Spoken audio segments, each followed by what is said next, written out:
નમસ્કાર મિત્રો, shortcut trick સિરીઝના આ ત્રીજા વિશ્લેષણમાં દરેકનું ખૂબ ખૂબ સ્વાગત છે. ભાગ 2ની અંદર એવી સંખ્યાઓ વિશે વાત કરી હતી જેના છેડે 5 આવતો હોય. પણ એક પ્રશ્ન વારંવાર ચર્ચાતો હતો કે જો પરીક્ષામાં 47, 83 કે 64 જેવી આડીઅવળી અને થોડી અઘરી સંખ્યાઓનો વર્ગ પૂછાય તો શું કરવું? તો બસ આજે બરાબર એ જ કોયડો આપણે ઉકેલવાના છીએ. આવનારી 2026ની સ્પર્ધાત્મક પરીક્ષાઓનો માહોલ કેવો ગરમાગરમ રહેવાનો છે એ આપણે સૌ જાણીએ છીએ. હરીફાઈ એકદમ કાંટાની ટક્કરવાળી હશે અને સમયમર્યાદા તો જાણે તલવાર લટકતી હોય એવી લાગશે. આવા સમયે સેકન્ડો બચાવવી એ જ સફળતાની અસલી ચાવી છે. આજના આ સેશનમાં એક એવી બ્રહ્માસ્ત્ર ટ્રિકનું વિશ્લેષણ કરીશું જેની મદદથી 47 કે 83 જેવી કોઈપણ સંખ્યાનો વર્ગ માત્ર 3 સેકન્ડમાં, માત્ર 3 સેકન્ડમાં ઉકેલી શકાશે. ચાલો સીધી જ વાત પર આવીએ. વિભાગ 1 યુનિવર્સલ ટ્રિક અથવા પ્લસ મેથડ. આ કોઈ સામાન્ય ટ્રિક નથી. આ એક એવી સાર્વત્રિક માસ્ટર કી છે જે 1 થી 100 સુધીની કોઈપણ સંખ્યા પર એકદમ અચૂક કામ કરે છે.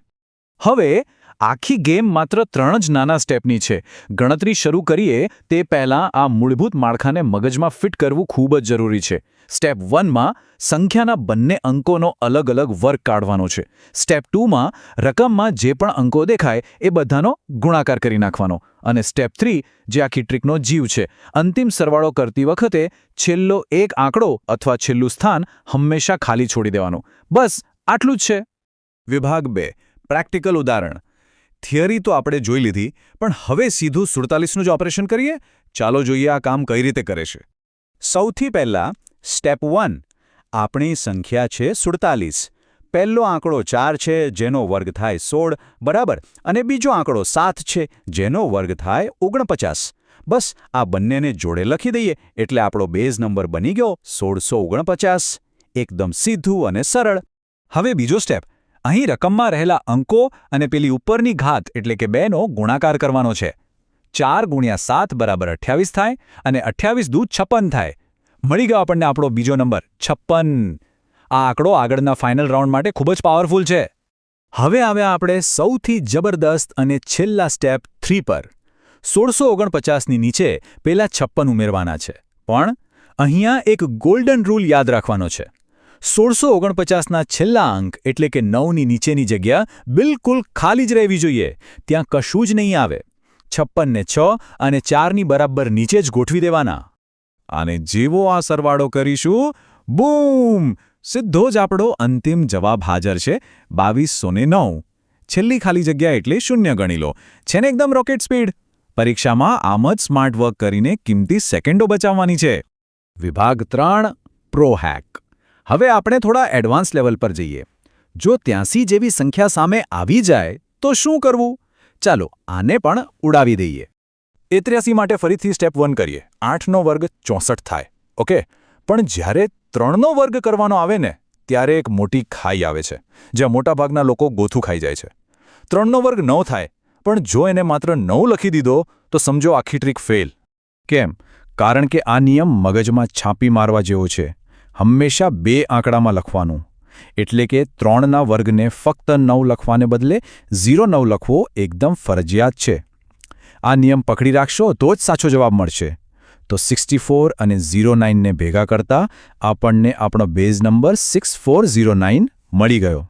હવે ફટાફટ સ્ટેપ 2 પતાવીએ. 8 × 3 × ઉપરની ઘાત 2. 8 તરી 24 અને 24 દૂ 48. બસ આપણો ગુણાકારનો આંકડો 48 આવી ગયો છે. હવે ફરીથી આપણો પેલો ફાઇનલ રાઉન્ડ. 6409ની નીચે 48 ગોઠવીએ. પેલો ગોલ્ડન રૂલ તો કોઈ ભૂલ્યા નથી ને? છેલ્લા અંક 9ની નીચેની જગ્યા બિલકુલ ખાલી. 48ને બરાબર 4 અને 0ની નીચે મૂકી દઈએ એટલે સરવાળા માટે પ્લેટફોર્મ તૈયાર. અને આ રહ્યો સરવાળો 6889. આ આપણો બિલકુલ સાચો જવાબ છે. જરા વિચારો. આ રીતે વિચારવું કેટલું મુક્ત કરનારું છે. ક્યાં 83નો આટલો લાંબો ગુણાકાર કરવો કે ઘડીઓ બોલવો અને ક્યાં આ ચપટી વગાડતા જવાબ આવવો. આ એક જાતની આઝાદી છે, ગણિતના ડરમાંથી આઝાદી. તો ચાલો વિભાગ 4 ચેલેન્જ અને હોમવર્ક પર આવીએ. હથિયાર ચલાવતા તો આપણે શીખી લીધું, હવે ટાર્ગેટ પર નિશાન તાકવાનો વારો છે. સ્પર્ધાત્મક પરીક્ષાઓમાં સૌથી અગત્યની વસ્તુ યોગ્ય માર્ગદર્શન અને પ્રેક્ટિસ હોય છે. ફ્રી પીડીએફ અને ડેઇલી ક્વિઝના ખજાના માટે સરકારી સાહેબ ટેલિગ્રામ ચેનલ ચોક્કસ જોઈન કરી લેવાની છે. અને હા, જો આ સમજૂતી ખરેખર ઉપયોગી લાગી હોય તો લાઇક કરવામાં કંજૂસાઈ બિલકુલ ન ચાલે. આ સેશન પૂરું કરતા પહેલા એક જબરદસ્ત ચેલેન્જ 64નો વર્ગ બરાબર એ જ પ્લસ મેથડથી ગણવાનો છે. જોઈએ 2026ની વર્દી પહેરવા માટે સૌથી પહેલો અને સાચો જવાબ કોણ આપે છે. બસ આમ જ સ્માર્ટ વર્ક કરતા રહીશું અને નવા કોન્સેપ્ટ શીખતા રહીશું. ફરી મળીશું એક નવા ધમાકેદાર વિશ્લેષણ સાથે.